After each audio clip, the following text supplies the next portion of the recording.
ID, nagluto nga ako na ring mini sapin-sapin at ari na may aking patitimusan sa mga taga-London ay tunay na nag-request ay di akin ng pinagbigyan.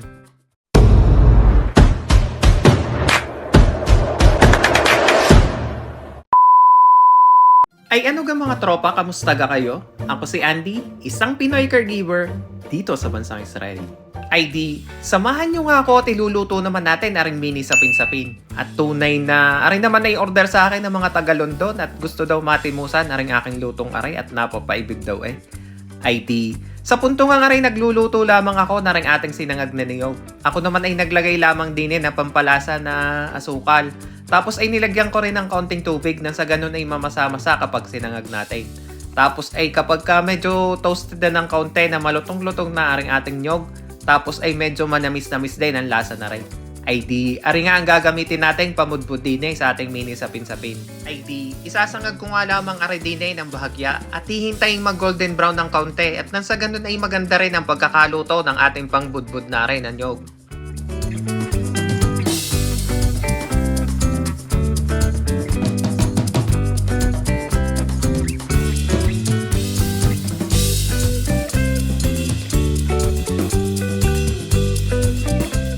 ID, garni nga lamang pagkakaluto ang aking nais. Golden brown ng bahagya at hindi naman sunog ang ating pagkakaluto. Isa-set aside ko nga lamang muna rin din sa isang plato at nang sa ganun ay mapalamig ko na rin nga aring ating pangbudbud na nyog. ID, sa punto nga aring magluluto naman ako ng sauce ng ating sapin-sapin. Ari naman ay yung tinunaw lamang na asukal tapos ay nilagyan lamang ng gata. Tapos ay hahaluin nga lamang ng papagayon at papagarte hanggang sa lumapot na ng tuluyan aring ating gata. Naglagay nga lamang ako din ng asukal, tapos kaunting asin ng pambalanse ng lasa, tapos ay gata. Ay ari naman nga ay optional lamang ang paggagawa ng gamnay. Nagkataon lamang na ari talaga hinahanap-hanap din ng aking mga mamimili, aring mga garning sauce na ari, tapos ay may pangbudbud pa nga na ating ginawa. Ay di, sa punto nga ari pagkatunaw na ang ating asukal na inaknibal kanina, ay di ibubuhos ko na nga aring gata. Unti-unti nga lamang ang paglalagay ko ng gata nang sa ganun ay hindi mabigla o hindi mabuo aring ating inarnibal na asukal. Ay di, hahaluin ko nga lamang aray ng bahagya ng papagayon at papagamnay. Pakukuluin ng papagayan at papagamnay. Kita nyo gayang pagkakakulong iyan. Tapos ay hahaluin ko nga lamang aray ng tuloy-tuluyan nang sa ganun ay maganda rin ang pagkakalapot na ring ating sauce na aray.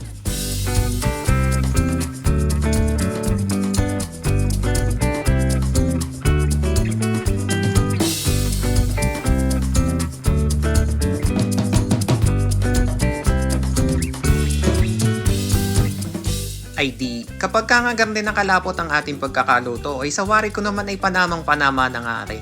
At kapag lumamig pa naman aring ating sauce na ari, ay di lalapot pa nga ari ng bahagya. Set aside ko nga lamang ari at palalamigin na din sa ating kaserola na pinaglutuan din. ID, sa punto nga ari gagawa naman tayo o magbabanaw tayo ng ating sapin-sapin mixture. Naglagay nga lamang ako din ng glutinous rice flour, tapos ay nilagyan ko na rin nga ng asukal. Medyo madami din lamang ang aking nagawang aray at aray naman ay pangmaramihan na din. Tapos ay lalagyan ko rin nga lamang aray ng kaunting asin. Bubudburan ko lamang aray ng bahagya. Di hahaluin ko na nga aray ng papagayon at papagarne. Naglalagay nga pala ko ng asin para mabalanse ang lasa ng tamis ng ating mixture ng sapin-sapin. Tapos ay maya-maya naman ay di ilalagay ko na rin nga aring ating gata. Ay di, gagamitan ko nga lamang ng measuring cup nang sa ganun ay panamang-panama din lamang ang ating pagkakalagay ng gata din Hindi naman tayo mapapasobra at hindi rin magkukulang. Ay di, pagpapatuloy ko nga lamang aring pagsusukat din hanggang sa maubos na nga ng tuluyan o makuha ko na yung tamang sukat ng gata na ating kinakailangan. Ay di, matapos ko nga ilagay ang ating gata, ay di aring naman hahaluin ko nga lamang aring ng dahan-dahan nang sa ganun ay matunaw aring asukal at saka maghalo na nga aring mga sangkap na pinaglalagay ko din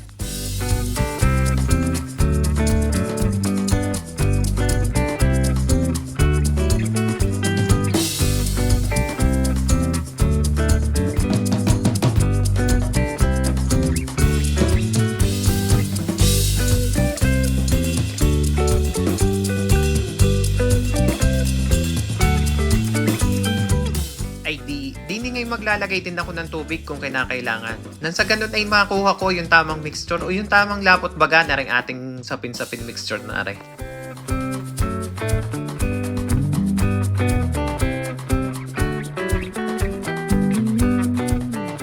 ID, gagamitan ko pa nga rin ng hand mixer. Nang sa ganun ay magandang pagkakahalo natin ng ating sapin-sapin mixture. Nang sa ganun ay mabawasan din yung mga buo-buo ng ating glutinous rice flour. ID, pagpapatuloy ko nga lamang ang gaming proseso hanggang sa tuluyan na makuha ko ang consistency o yung tamang lapot ng ating sapin-sapin mixture. ID, makalipas nga lamang ang ilang minuto ng paghahalo natin dito sa ating sapin-sapin mixture. Ganitong consistency nga lamang yung ating kinakailangan. Sa wari ko naman ay ganito nga yung katamtaman lamang na pagkakahalo. ID, ready na nga at paghahati-hatiin na natin o i-divide natin sa tatlo aring ating sapin-sapin mixture. Hahaluin ko nga lamang aray ng kaunti nang sa ganun ay sigurado ko rin na pino talaga o walang buo-buo na aring ating sapin-sapin mixture. Gagamitan ko pa nga ito ng strainer nang sa ganun ay makasigurado pa ako para double check lang baga. Ay di aringat na paghati-hati ko na sa tatlo, ay di sinigurado ko nga lamang na walang lamangan. Gagamitan ko nga lamang aray ng food color. Ginamitan ko nga lamang aray ng kulay orange na food color at saka isang kulay ube.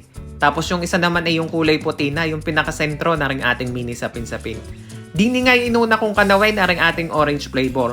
Hahaluin ko nga lamang aray ng hand mixer nang sa ganun ay mahahalo talaga ng tuluyan o mag-well combine din sa ating sapin-sapin mixture aring ating orange na food color. Ay di, makalipas nga lamang ang ilang minuto ng paghahalo ko din sa ating kulay orange na aray. Ay di, isusunod ko naman nga aring kulay ube aring kulay violet baga na nilagyan natin ng food color kanina. Ay di, tulad nga lamang ng proseso ng paghahalo natin din sa kulay orange na rin, ay di ganun din na rin ang gagawin natin din sa ating ube flavor o din sa kulay ube na nilagyan natin ng food color. Hahaluin ko nga lamang aray ng papagayon at papagarne hanggang sa mag-well combine din aring kulay violet natin na nilagay din Ay di, matapos kong ang lagyan ng kulay aring ating sapin-sapin mixture na aray. Ay di, dadako naman tayo din sa paglalahir ng mantika din sa ating molding tray na gagamitin sa ating mini sapin-sapin. Pinunasan ko nga lamang aray ng mantika tapos saka ko naman ilalagay aring ating sapin-sapin mixture. Una ko nga nilagay din aring kulay ube. Tapos ay isasalansan ko naman nga aray sa ating steamer. Pagkalagay ko naman din sa steamer ay di mayroon na nga ako dining kumukulong tubig. Saka ko naman aray steam ng 5 minutes lamang. Nang sa ganun ay maluto ng bahagya aring ating kulay ube na sapin-sapin. Ay di, pagkalagay ko nga na rin ating steamer din sa ating kumukulong tubig, tatakpan ko naman ito ng may malinis na tela pa. Nang sa ganun ay maiwasan natin ang pagtubig-tubig din sa ating sapin-sapin na rin. Ay di, sa punto nga rin naglalagay na ako na rin ating panggitna o aring kulay puti baga din sa ating sapin-sapin. Tapos ay i-steam ko nga din lamang arin ng 5 minutes lamang. Ganung proseso pa din ang aking gagawin. Tatakpan ko din lamang ito hanggang sa maluto ng bahagya aring ating kulay puting are. Ay di, makalipas nga lamang ang ilang minuto ay luto na rin nga aring kulay puting are. Ay di, isusunod ko naman nga aring kulay orange natin are. Ay di, ilalagay ko nga lamang are ng bahagya din At saka ko naman na i-steam ng 10 minutes lamang. Nang sa ganun ay tuluyan nang maluto aring ating mini sapin-sapin. Ay di, habang hinihintay kong maluto ang first batch ng ating mini sapin-sapin, ihahanda ko naman na rin second batch na ating i-steam. Same lang ng proseso na ginawa ko kanina, ay di ganun din lamang ang gagawin ko din sa ating second batch. Ay di, makalipas nga lamang ang 10 minuto, ay di are, luto na nga ang first batch ng ating mini sapin-sapin. Ay di, isa-set aside ko nga muna rin o palalamigin ng bahagya din nang sa ganun ay madali din lamang ang ating pagkakatanggal din sa ating molding tray na ating ginamit din sa ating mini sapin-sapin. Ay di, sa pag-a-unmold nga ng ating mini sapin-sapin ay di gagamitan ko nga lamang aray ng maliit na kutsarita. Susundutin ko nga lamang aray ng bahagya ng papagayon at papagarne hanggang sa matanggal na nga ng tuluyan aring ating sapin-sapin sa ating molding tray. Ay di, uulit-ulitin ko nga lamang ang ganitong proseso hanggang sa matapos ko na aring aking mga in-steam na mini sapin-sapin. Di, para naman nga sa mga magtatanong ng full recipe nitong ating mini sapin-sapin o dun sa mga sangkap na pinagagamit ko din ay huwag niyong kakalimutang bisitahin yun dun sa may baba sa may description below at makikita nyo na ang mga tamang sukat at sangkap na pinagagamit ko din sa ating mini sapin-sapin.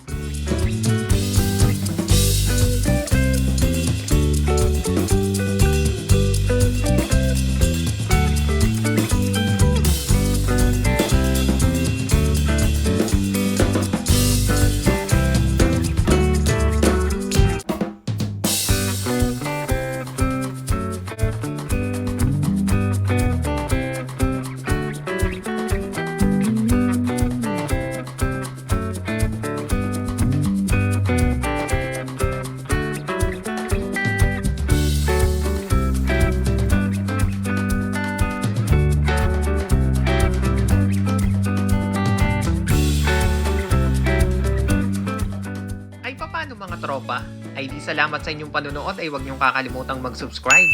At na tayo dumami na. Ay siya! Diyan na muna kayo.